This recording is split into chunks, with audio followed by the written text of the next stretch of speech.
Welcome back to Daily Gossip. I'm your host, and usually, when you tune into this channel, we are breaking down the latest cultural shifts, the whispered boardroom dramas, or the societal trends shaping our modern world. But today, the end oppos, gossip and oppos, we are discussing is of a much darker, much more dangerous variety. Today, we are talking about the whispers of war, the conflicting narratives of global superpowers, and a terrifying moment where the geopolitical chessboard collided violently with everyday human life. If you are listening to this on your commute in London, pouring your morning coffee in New York, or winding down in Berlin, the Middle East might feel like a world away. A distant landscape of endless complex conflicts that cycle through the news feeds. But the story we are diving into today, a story of shattered glass, malfunctioning missiles, and a high-stakes blame game, is one that threatens to ripple out and impact the global economy, energy markets, and international security in ways that will reach all of our doorsteps. Let me set the scene for you. Imagine, for a moment, that you are standing in Terminal 1 of Kuwait International Airport. It is June 3rd. It is a completely normal day. You are gripping a lukewarm coffee, checking the departure board, maybe wrangling your kids, or just minding your own business, waiting to board a flight. The hum of rolling suitcases, the muffled announcements over the PA system, the universal, mundane soundtrack of global travel.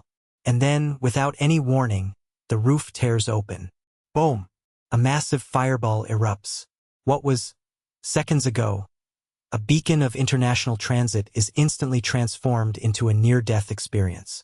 Surveillance footage released by Kuwait and Oppos' General Directorate of Civil Aviation captured this exact, chilling moment.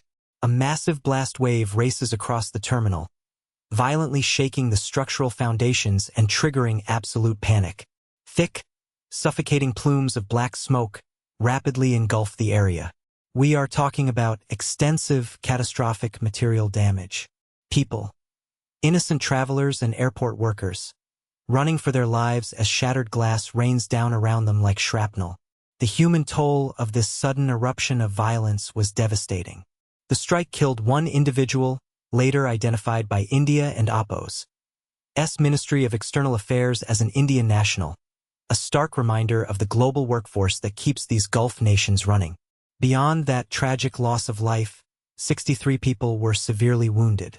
According to health officials, emergency teams scrambled to the chaotic site, dispatching 25 ambulances to pull people from the wreckage. Hospitals were flooded with casualties suffering from horrifying blast-related wounds, head trauma, cerebral hemorrhages, and amputations. This was not a military base. This was a civilian terminal. And this terrifying event marked the first major instance in the ongoing regional conflict where key United States allies, specifically Kuwait and Bahrain, found themselves allegedly targeted by Iran. The incident shattered a fragile regional ceasefire that had only just come into effect on April 8th, threatening to unravel whatever thin threads of diplomacy remained. But here is where the story evolves from a tragic event into a labyrinth of international intrigue and contradictory claims. Who actually blew up the roof of Terminal 1? If you ask Washington and Kuwait City, the answer is unequivocally clear. They describe it as a brutal, calculated, and unjustified Iranian aggression carried out using hostile drones and ballistic missiles. The United States Central Command, or CENTCOM, publicly and categorically accused Iran of deliberately striking the civilian airport. However, if you look toward Tehran, you get a sharply different, almost surreal explanation. Iran's powerful Islamic Revolutionary Guard Corps, the IRGC, moved aggressively to reject the accusations. They did not deny that the sky was filled with weapons that day, but they offered a narrative that shifts the blame entirely onto American technology. According to IRGC spokesman Hussein Mohabi, Iranian investigations concluded that their aerospace forces never targeted the passenger terminal. Instead, Tehran claims that the devastating destruction at Kuwait International Airport was caused by an American-made Patriot air defense missile. According to this narrative, the Patriot system, deployed to intercept incoming Iranian projectiles, catastrophically malfunctioned and crashed down onto the civilian terminal. Let that sink in. We have a deadly strike on a major international travel hub, and the two primary adversaries are pointing fingers in entirely opposite directions.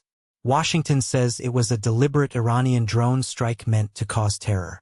Tehran says it was an American defensive missile that failed, tragically killing the very civilians it was supposed to protect.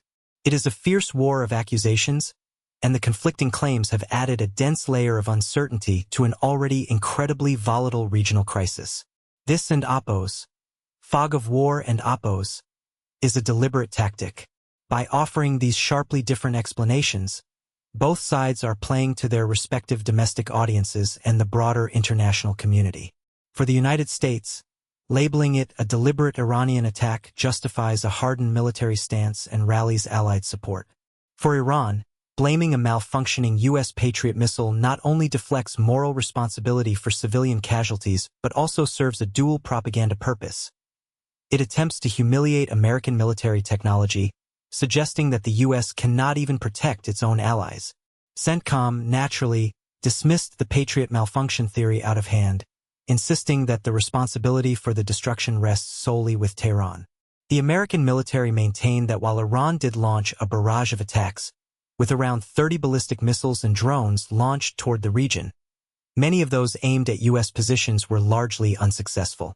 American officials stated that 2 Iranian missiles fired toward Kuwait either fell short or broke apart mid-flight, while 3 fired at Bahrain were successfully intercepted by joint Bahraini and U.S. air defense systems. Yet, regardless of whose weapon ultimately pierced the roof of Terminal 1, the undeniable reality is that Iran launched a massive military operation that day. And to understand why, we have to look at the incredibly defiant messaging coming out of Tehran at that exact time. The attack coincided with the anniversary of the passing of the Islamic Republic in Oppo's founder, Ayatollah Ruhollah Khomeini, and the historic June 5, 1963 uprising. Marking this deeply symbolic occasion, the IRGC released a statement that should make anyone monitoring global security sit up and pay attention. They portrayed Iran as standing at the absolute center of a historic, existential struggle against foreign influence.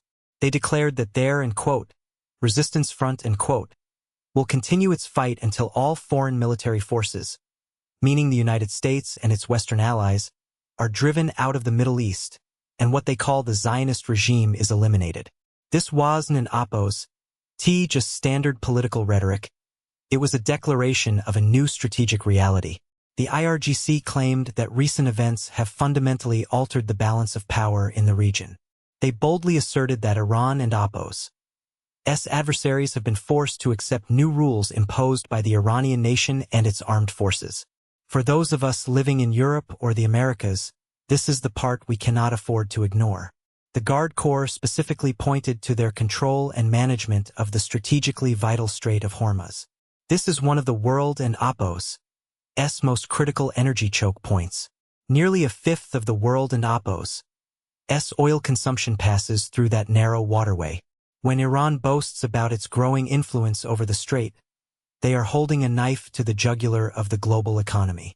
A disruption there means your heating bills skyrocket, inflation surges in Western markets, and the cost of every transported good goes up.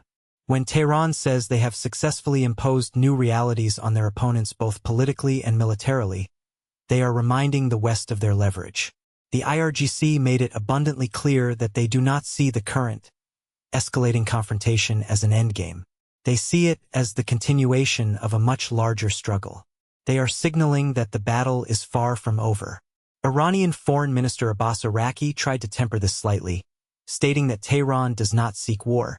But he immediately followed up by saying they are fully prepared to continue defending themselves, underscoring the supposedly enhanced capabilities of their military. But what were those military capabilities actually aiming at? If we look past the tragedy at the civilian airport, Iran's stated military objectives reveal a bold escalation. The Revolutionary Guards claimed their intended targets were strategic military installations linked to the United States. They stated the operation was a direct response to what they viewed as American aggression involving an Iranian tanker and Qeshm Island. According to Tehran, their missiles and drones were actually directed at the Ali Al Salem Air Base in Kuwait, which hosts significant American military assets, and the headquarters of the U.S. Navy and oppose's Fifth Fleet in Bahrain. Think about the sheer audacity of that. Iran is openly admitting to launching dozens of projectiles at major American military hubs in neighboring, sovereign nations. This admission alone triggered immense anxiety across the Gulf. Former Qatari Prime Minister Sheikh Hamad bin Jassim bin Jaber Al Thani publicly questioned Iran and Oppo's decision, describing the attacks on Bahrain and Kuwait as astonishing and unjustifiable. While Qatar generally tries to maintain constructive, diplomatic relations with Tehran, Al Thani warned that Gulf nations should not be subjected to intimidation. He called for a united regional response, realizing that if Kuwait and Bahrain can be caught in the crossfire today, any Gulf state could be next tomorrow. So, where does this leave us? We are watching a region teetering on the edge of a much wider, far more devastating second phase of conflict. On one side, you have the United States and its allies, attempting to project stability, intercepting missiles, and trying to reassure nervous Gulf partners. On the other side, you have an increasingly emboldened Iranian military apparatus, eager to prove that it can reach out and strike whenever it chooses, brushing off civilian casualties as the collateral damage of American incompetence. The truth of what exactly exploded at Kuwait International Airport on June 3rd might remain buried under layers of classified intelligence and competing propaganda. But the shattered glass, the lives lost, and the terrifying realization that commercial airports are now within the blast radius of this geopolitical shadow war. Those are undeniable facts. The Middle East is writing a dangerous new chapter, and the rest of the world is going to have to read it, whether we want to or not. Thank you for joining me on this deep dive into one of the most complex and troubling stories unfolding right now. We will continue to monitor this situation, cutting through the propaganda to bring you the analysis you need to understand our rapidly changing world. If you found this breakdown valuable, please make sure to subscribe to the Daily Gossip channel. Hit that like button, leave your thoughts in the comments on who you believe in this high-stakes blame game, and share this episode so we can keep bringing you the deep, hard-hitting news that matters. Until next time, stay informed and stay safe.